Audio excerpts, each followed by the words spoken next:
வாழ்க வளமுடன். ஹாய் சகோஸ். இதயம் மீட்டும் மெல்லிசை போல உங்கள் மனதை மயக்க போகும் எழுத்தாளர் தீபா பாபு அவர்களின் கற்பனை சிதறல்களுக்குள் நம் பயணத்தை தொடங்கலாமா? அத்தியாயம் 6. தன்னுடைய கடந்த காலத்தில் மூழ்கியிருந்த ரிஷிகேஷ் ஆராதனாவின் கேள்வியை சட்டென்று கிரகித்துக் கொள்ள முடியாது சற்றே தடுமாறினான். என்ன? இல்ல, இன்னமும் உங்களை நினைச்சு ஃபீல் பண்றீங்களான்னு கேட்டேன். சேச்சே, அவளுக்கு மேரேஜ் ஆகி 7 வயசுல பையன் இருக்கான். ஓ என்றவள் அமைதியாகிவிட அவன் பார்வை அவளின் முகத்தை அளவெடுத்தது. இன்னும் மீதிய சொல்லவா, இல்ல ரொம்ப ரம்பம் போற மாதிரி தெரியுதா? அவனுடைய கேள்விக்கு அவளுக்கு பதில் தெரியவில்லை என்றாலும் அனைத்தையும் சொல்லி முடித்து விடட்டும் என்ற தீர்மானத்திற்கு வந்தாள். இட்ஸ் ஓகே, சொல்லுங்க. என் அக்கா பையனோட பர்த்டே வர எங்க லவ் ஸ்மூத்தா 1.5 வருஷம் போனது. ஏன், அதுக்கப்புறம் இஷ்யூ ஆயிடுச்சா? வெறுமையாய் முறுவடித்தவன், அவளோட அப்பா நாங்க ஒன்னா சுத்துறத ஒரு முறை பாத்துட்டாரு போல இருக்கு. ஆனா மனுஷன் யார்கிட்டயும் மூச்சு விடல. இன்ஃபேக்ட் அவர் பொண்ணு கிட்ட கூட என்னன்னு கேட்டு சண்டை போடல. குழந்தை பர்த்டேக்கு நாங்க இன்னும் சில க்ளோஸ் ரிலேட்டிவ் ஃபேமிலிஸ்னு ஒரு 20 பேர் போயிருந்தோம். அதோட அவங்க பக்கம் ஆளுங்களும் 30 பேர் இருந்திருப்பாங்க. ஃபங்க்ஷன் முடிஞ்சு நாங்க ஊருக்கு திரும்ப இருந்த சமயம் அத்தனை பேருக்கு முன்னாடி நேரடியா எங்க காதல அப்பா கிட்ட போட்டு உடைச்சிட்டாரு அந்த மனுஷன். எனக்கு பக்குன்னு ஆயிடுச்சு. ஏன்னா அப்பா எதையும் வச்சு பார்த்து பேச மாட்டார். கொஞ்சமும் அடுத்தவங்க மனநிலையில இருந்து யோசிக்காம அவர் புத்தி போன போக்குல பட்டுன்னு எடுத்தறிஞ்சு பேசிடுவார். அதுலயும் என் மேல எப்ப குறை கண்டுபிடிக்கலான்னு காத்துட்டு இருக்கவர் வேற.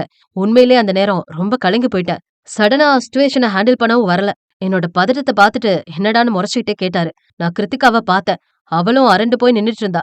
அதுக்கு மேல சமாளிக்கிறதுக்கு வழி இல்லாம எங்க லவ்வ சொல்லிட்டேன். அடுத்த செகண்ட் பலார்னு கன்னத்துல ஓங்கி அரைச்சிட்டார். அம்மாவும் அண்ணாவும் தான் பதறி என்கிட்ட வந்தாங்க.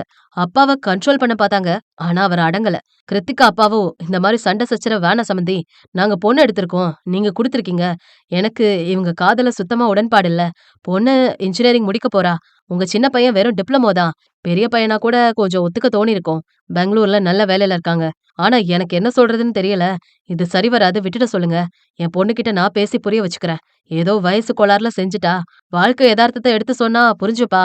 இப்ப காதல்னு இனிக்கிறது கல்யாணம் முடிஞ்சு சரியா வருமானம் இல்லாம கஷ்டப்படும் போது கசந்து போயிடும். அவள் அப்படி ஒரு கஷ்டத்துல தள்ள நான் விரும்பல. புரிஞ்சுப்பீங்கன்னு நம்புறேன். இப்படி அவர் பேசி முடிச்ச நிமிஷத்துக்கு, கண்டிப்பா சம்மந்தி, நீங்களே உங்க பொண்ண தரேன்னு சொன்னாலும் நான் வேணான்னு தான் சொல்லுவேன். இவெல்லாம் உருப்படாத பையன். தன்னோட வசதிக்கு தான் தோன்றித்தனமா சுத்துவான். அதெல்லாம் குடும்பத்துக்கு சரிப்பட்டு வராது. நீங்க வேற ஒரு நல்ல பையனா பார்த்து புள்ளைக்கு சீக்கிரம் கல்யாணம் முடிச்சு விடுங்க. நீங்க பேசி புத்தி சொல்லி சமாளிச்சு வைக்கிறதையும் இடையில இவன் புகுந்து ஆட்டத்தை களைச்சு விட்டுருவான். அப்படி இப்படின்னு என்னை எவ்வளவு கேவலப்படுத்த முடியுமோ அவ்வளவு செஞ்சுட்டார். வெறுத்து போயிடுச்சு. அவர் முகத்தை பார்க்க கூட பிடிக்கல.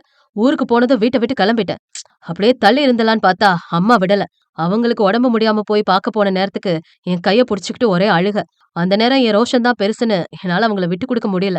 திரும்பவும் வீட்டுக்கு போயிட்டேன். போன 8 வருஷமா ஒரே வீட்ல இருந்தாலும் அவர் கூட நான் பேசுறதில்ல. அம்மா தான் 2 பேருக்கும் நடுவுல கிடந்து அல்லாடுவாங்க என்று புன்னகைத்தான். உங்க அம்மா ரொம்ப குட் சோலா? ஆமா, அதோட ரொம்ப பாசக்காரங்க. இன்னசென்ட், இப்படி நிறைய சொல்லிட்டே போலாம். அவள் இதழ்கள் பளிர் என்று மலர்ந்தன. நைஸ் என்றவள் சட்டென்று யோசனையாகி, நீங்க கிருத்திகாவை அப்புறம் காண்டாக்ட் பண்ண ட்ரை பண்ணலையா என புருவம் சுருக்கினாள். அப்படி பட்டுன்னு விட முடியாதே. அது ரொம்ப தப்பு இல்லையா? என் மேல நேச வச்ச பொண்ண பெரியவங்க ஏச்சுக்கும் பேச்சுக்கும் தயங்கி விட்டு கொடுத்துட கூடாதுன்னு அக்காவோட ஹெல்ப்னால ஒரு முறை நேர்ல மீட் பண்ண. என்னோட லைஃப்ல என்னால நல்ல விதமா முன்னேற முடியும்னு ரொம்ப நம்பிக்கை இருக்கு. உனக்கும் இருந்தா நம்ம அடுத்து என்ன பண்றதுன்னு பிளான் பண்ணலான்னு சொன்னேன். அவ ரொம்ப குழப்பத்துல இருந்தா. எதனாலும் ஓப்பனா பேசின்னு கேட்டதுக்கு, எங்க வீட்ல இப்பவே மேரேஜுக்கு பாக்குறாங்க. எனக்கு ஒன்னும் புரியல.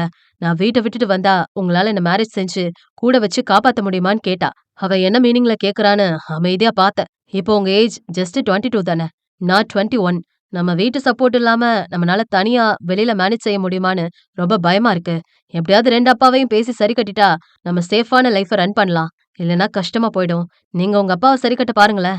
அவர் தான் அன்னைக்கு ரொம்ப குதிச்சாரு. என் அப்பா கூட அமைதியா தான் பேசினாரு. என்ன பெத்தவரு நிச்சயமா எனக்கு சப்போர்ட் பண்ண மாட்டாரு. என்ன செய்யலான்னு கேட்டேன். அவளோ எனக்கும் தெரியலையே. ஆனா இந்த வயசுல பெரியவங்கள எதிர்த்துட்டு தனியா நிக்க வேணான்னு புலம்புனா. நீ மனசு வச்சா ஒண்ணு பண்ணலான்னு ஒரு ஐடியா கொடுத்த. இப்போதைக்கு மேரேஜ் வேணான்னு வீட்ல ஸ்ட்ராங்கா நில்லு. ஏதாவது ஜாபுக்கு போ. ஒரு 4 வருஷத்தை கஷ்டப்பட்டு தள்ளிட்டா என்னால கண்டிப்பா தனியா மேனேஜ் செய்ய முடியும். உன்னையும் நல்லா பாத்துப்பேன். நமக்கும் சரியான மெச்சூரிட்டி இருக்கும். ஸ்மூத்தா லைஃப கொண்டு போலான்னு சொன்னேன். அவளுக்கும் அப்பவும் குழப்பம் தீரல. நிறைய தயங்குனா. சரி, வீட்ல போய் பொறுமையா யோசிச்சுட்டு முடிவு பண்ணு. இப்ப ரொம்ப குழப்பத்துல இருக்கேன்னு சொன்னதும் தலையாட்டிட்டு கிளம்பிட்டா. அடுத்த 3 மாசத்துல அக்கா போன்ல என்ன காண்டாக்ட் செஞ்சு, சாரி, என்னால அப்பாவை கன்வின்ஸ் செய்ய முடியல. மேரேஜ் ஃபிக்ஸ் ஆயிடுச்சு. கண்டிப்பா உங்களுக்கு நான் ஒரு கோழையா செல்ஃபிஷா தான் தெரிவேன். நிஜமா எனக்கு சிச்சுவேஷனை சரியா ஹேண்டில் பண்ண வரல. தயவு செஞ்சு என்ன தப்பா எடுத்துக்க வேணாம் ப்ளீஸ்னு அழுதா. எனக்கும் என்ன சொல்றதுனே புரியல. அப்பவே வெக்ஸ் ஆகி நின்ன. அப்புறம் என் அக்கா போனை வாங்கி பேசினா. டே, அவ ரொம்ப கில்ட்டியா ஃபீல் பண்றாடா. நானும் எப்படியாவது உங்களை சேர்த்து வைக்கணும்னு தான் பார்த்தேன். ஆனா மாமனாரோட பிடிவாதத்துக்கு முன்னாடி ஒன்னும் செய்ய முடியல.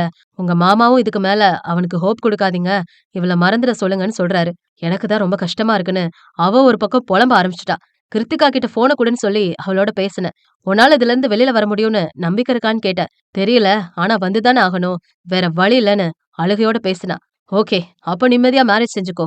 நிச்சயமா உன்னோட லைஃப்ல நான் குறுக்க வர மாட்டேன். நீ கில்ட்டியா ஃபீல் பண்ண வேணாம். நானும் இதை அக்செப்ட் செய்ய ரெடி ஆயிக்கிறேன்னு முடிச்சிட்டேன்.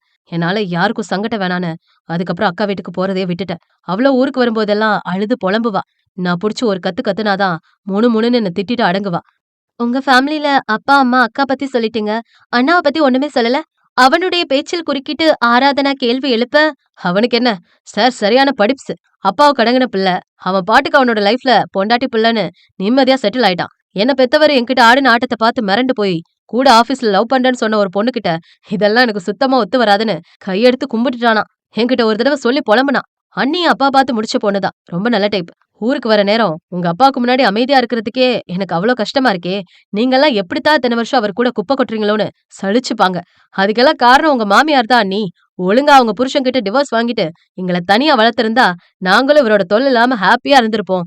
இவங்க எதுக்கும் சரிப்பட்டு வரலன்னு எங்க அம்மாவை நான் தான் வாருவேன் என்று லேசான ரசனை சிரிப்புடன் கூறினான் ரிஷி. அப்போ உங்க வீட்ல அப்பாவை தவிர மத்தவங்க எல்லாம் பரவாயில்லன்னு சொல்லுங்க. ஆ, இதுக்கு தான் இவ்ளோ எக்ஸ்பிளைன் பண்ணேன். அவரோட குணத்த மாத்த முடியாது.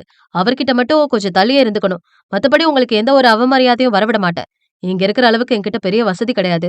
நீங்க கொஞ்சம் அட்ஜஸ்ட் பண்ற மாதிரி தான் இருக்கும். அதுக்காக பேசிக் நீட்ஸ் எதுவும் சொல்லல. இது போல ரொம்ப ஆடம்பரம் இருக்காதுன்னு சொல்ல வர்றேன். இல்ல, புரியுது. எனக்கு இதெல்லாம் வேணாம். பிறந்ததுல இருந்து இந்த வீட்ல உயிர்ப்பே இல்லாத ஆடம்பர பொருட்களோட மட்டுமே கிடந்து உணர்வு தொலைச்சு வாழ்ந்து ரொம்ப சலிச்சு போயிடுச்சு. எனக்கு மனுஷங்க தான் வேணும். என் மேல கேர் எடுத்து என்னோட என்றவள் சட்டென்று வார்த்தைகளை விழுங்கிக் கொண்டாள். It's okay. நான் ஓபனா எல்லாம் பேசினேன் அப்படிங்கிறதுக்காக உங்க கம்ஃபர்ட்டை விட்டு நீங்க எதுவும் ஷேர் பண்ண வேண்டிய அவசியம் இல்ல என்று இலகுவாக முறுவலித்தான் ரிஷி. மெல்லிய சங்கடத்துடன் அவனை ஏறிட்டவள், ஆனா சில விஷயங்கள் நான் பேசித்தான் ஆகணும் என்றவளிடம் அவன் ஆமோதிப்பாக தலையசைக்க தன்னுடைய தவறான காதலையும் செயலையும் வெளிப்படையாக கூறினாள் ஆராதனா. அதுக்கப்புறம் ரிசல்ட் வந்தும் வெளியே போக சங்கடப்பட்டுக்கிட்டு காலேஜ் எதுவும் ஜாயின் பண்ணாம கிட்டத்தட்ட 10 மாசத்துக்கு மேல வீட்ல தான் இருந்தேன். ஒரு தடவை ஏதோ கோபத்துல இருந்த அம்மா, இன்னும் எவ்வளவு நாளைக்கு இப்படியே ஒளிஞ்சிட்டு இருக்க போற? செஞ்ச தப்புக்கு வெளி உலகத்தையே பார்க்காம உன்னால காலத்தை தள்ள முடியுமா? இல்ல நாங்க தான் உன்னை இப்படியே வீட்ல உட்கார வச்சு தங்கத்தட்டுல தாங்கணும்னு நினைக்கிறியா? ஒழுங்கா வர வருஷம் ஏதோ ஒரு ஆர்ட்ஸ் டிகிரிலயாச்சும் சேர்ந்து உன் பொழப்ப பாக்க பாருன்னு ஸ்ட்ரிக்டா சொல்லவும் தான் எனக்கும் ரியாலிட்டி புரிஞ்சது. சாய் வந்து என் தம்பி. ஏற்கனவே அந்த இன்சிடென்ட்க்கு அப்புறம் சுத்தமா என்ன மதிக்கவே இல்ல. இன்னமும் நான் அப்படியே இருக்கிறது சரி வராதுன்னு என்னையும் என் சுயமரியாதையும் காப்பாத்திக்க அடுத்து மூவ் ஆனேன். இப்ப எனக்குன்னு ஒரு வேலை, சம்பாத்தியம்னு லைஃப் நிம்மதியா போகுது. இப்படியே ஓட்டிடலான்னு பார்த்தா திடீர்னு மேரேஜ்னு சொல்றாங்க. வேணா, பிடிக்கலன்னு சொன்னா கேட்கல. அவங்க கடமை அது இதுன்னு என்ன ரொம்ப கன்வின்ஸ் பண்றாங்க. ஒரு தடவை செஞ்ச தப்ப இந்த மேரேஜ் லைஃப்ல சரி செஞ்சுக்க பாருன்னு அட்வைஸ் வேற சொன்னாலும் கேட்கலங்கவும் யோசிச்சேன். ஓகே, வந்து பாக்கட்டும். நாமளும் பார்த்துட்டு பிடிக்கலனா அடுத்த மூக்கு கண்டிப்பா நோ சொல்லிலான்னு டிசைட் பண்ணேன். அவள் இறுதியாக சொன்னதை சின்ன முறுவலுடன் உள்வாங்கினான் ரிஷி. தன்னுடைய பேச்சை முடித்த பிறகும் பதில் ஏதுமின்றி தொடர்ந்த அவனது மௌனத்தில் குழம்பி, என்ன அமைதியா இருக்கீங்க என்றாள் ஆரா தயக்கத்துடன். நீங்க இன்னும் ஃபினிஷ் பண்ணலையே, அதுக்கு தான் வெயிட் பண்ணிட்டு இருக்கேன். ரிஷியின் பொடி வைத்த பேச்சை புரிந்து கொள்ள இயலாமல் விழித்தவள், நான் சொல்ல வேண்டியதை சொல்லிட்டனே, இன்னும் என்ன ஃபினிஷ் பண்ணணும் என்று தடுமாறினாள். நிமிர்ந்து அமர்ந்து மெதுவாக தொண்டை செருமியவன், சி, நீங்க கடைசியா என்ன சொன்னீங்க? வந்து பாக்கட்டும், நாமளும் பாத்துட்டு பிடிக்கலனா அடுத்த மூக்கு கண்டிப்பா நோ சொல்லிலான்னு டிசைட் பண்ணன்னு சொன்னீங்க, ஆமா தானே என்று புருவங்களை உயர்த்தினான். அவள் திணறியபடி தலையை உருட்ட, இப்போ உங்க அடுத்த மூ என்னன்னு சொல்லவே இல்லையே நீங்க என்று இழுத்து நிறுத்தினான். இதயத்தின் படபடப்பு சட்டென்று கூடிவிட மூச்செடுக்கவும் சிரமமாக போனது பெண்ணிற்கு. கைவிரல்களை இறுக்கிக் கொண்டு பதற்றமாக இருந்தவளை சன்ன சிரிப்புடன் பார்த்தவன், உங்களை நான் ரொம்ப டென்ஷன் பண்ண விரும்பல, உடனே கிளம்பிடுற என்று எழுந்து நின்றான். ஆடவனின் செயலில் பாவை அவளும் திகைப்புடன் எழுந்து நிற்க, கீழே போய் எஸ் சொல்லட்டுமா ஆர் நோ சொல்லட்டுமா? அதுக்கு மட்டும் குயிக்கா ரிப்ளை பண்ணுங்க, அடுத்த செகண்ட் இடத்த காலி செஞ்சிடுவேன் என்றான் நாயகன் குறுபாக. அதில் பட்டென்று முகமெங்கும் பூத்திட்ட நாணப்போக்களை தடுக்க முயன்று தோற்றவள் விழிகளில் பெரும் சுவாரஸ்யத்துடன் அவனை ஆர்வமாக நோக்கினாள். நட்புகள் எல்லாரும் நம்ம சேனலை மறக்காம சப்ஸ்கிரைப் பண்ணுங்க. கதையை கேளுங்க, லைக் பண்ணுங்க, கமெண்ட் பண்ணுங்க, பிடிச்சவங்க ஷேர் பண்ணுங்க. நன்றி.